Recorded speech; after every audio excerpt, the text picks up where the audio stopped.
നിനക്ക് ദൈവത്തോടുള്ള ഭക്തി ഉണ്ടായിരിക്കുകയും നീ പാപത്തിൽ നിന്ന് ഒഴിഞ്ഞു നിൽക്കുകയും അവിടുന്ന് പ്രീതികരമായ അനുഷ്ഠിക്കുകയും ചെയ്താൽ നിനക്ക് വലിയ സമൃദ്ധി കൈവരും. Hallelujah, hallelujah. നമുക്ക് സമ്പത്തൊക്കെ വന്ന് ചേരണമെങ്കിൽ എന്താണ് ഈ തിരുവചനത്തിലൂടെ പറഞ്ഞത്?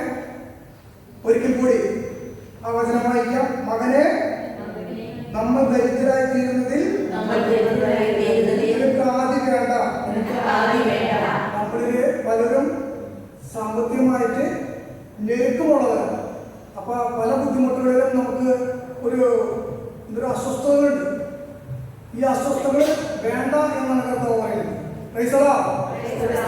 ഈ സമ്പത്തിലേക്ക് നമ്മുടെ കണ്ണുകൾ ഉയർത്തിപ്പിടിച്ചു കഴിഞ്ഞാൽ നമുക്ക് സാമ്പത്തികമായിട്ട് ഉയരുവാൻ സാധിക്കില്ല. Hallelujah, hallelujah.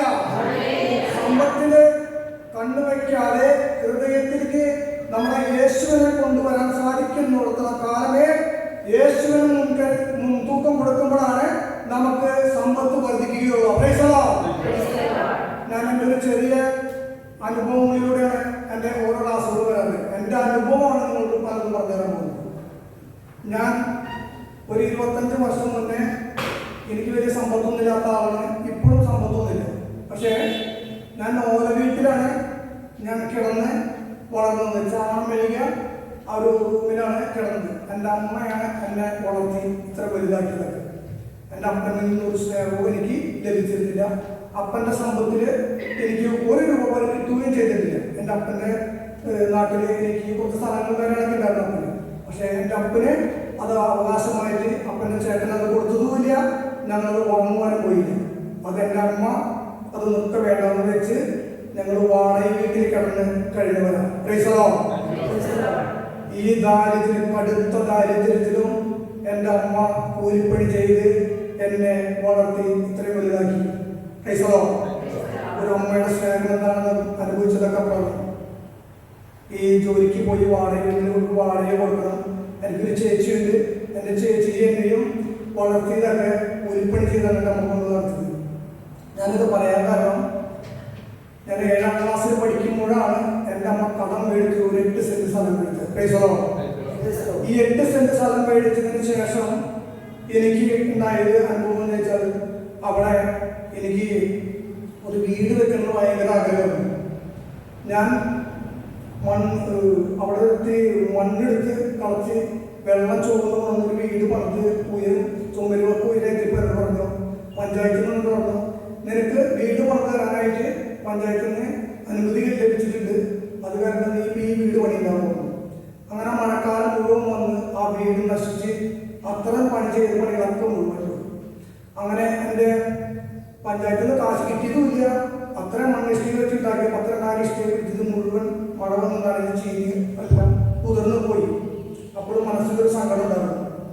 കർത്താവ് ഈ ദാരിദ്ര്യത്തിൽ നിന്ന് ഒരു വീട് വെച്ച് ആ വീട്ടിൽ നിന്ന് കിടന്നുറങ്ങാനുള്ള കൊതി. കാരണം എൻ്റെ വീട്ടില് അന്ന് ഓലപ്പുരയാണെങ്കിലും ഞാൻ കിടക്കുമ്പോൾ എല്ലാ മഴക്കാലത്തും വെള്ളം നമ്മുടെ അകത്ത് വരും. കാരണം ഓല പുതിയത് വെച്ച് കെട്ടാനുള്ള ഒരു സാമ്പത്തിക ശേഷി എൻ്റെ അമ്മയ്ക്കില്ലാത്തതുകൊണ്ട് ആ ഒരു ബുദ്ധിമുട്ട്. അപ്പോൾ അതെൻ്റെ മനസ്സിലേക്ക് നല്ലൊരു വേദനയായിരുന്നു.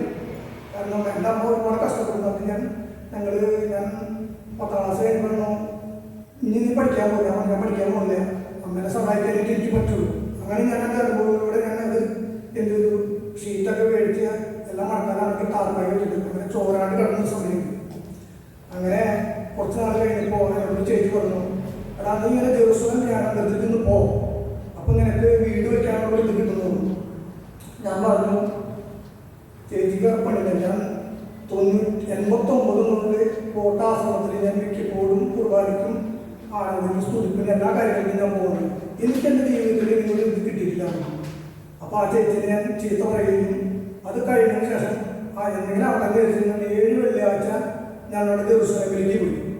അങ്ങനെ പറഞ്ഞു, ഈ ജീവനുള്ള ക്രിസ്തുവാണെങ്കിൽ 7 ആഴ്ചക്കുള്ളിൽ എൻ്റെ വീടിൻ്റെ തറപണി കെട്ടിത്തരാൻ പറഞ്ഞു. എനിക്ക് പണികളൊക്കെ അറിയാൻ പറഞ്ഞത് എല്ലാ പണികളും വീട് സംബന്ധമായ എല്ലാ കാര്യങ്ങളും അറിയാം.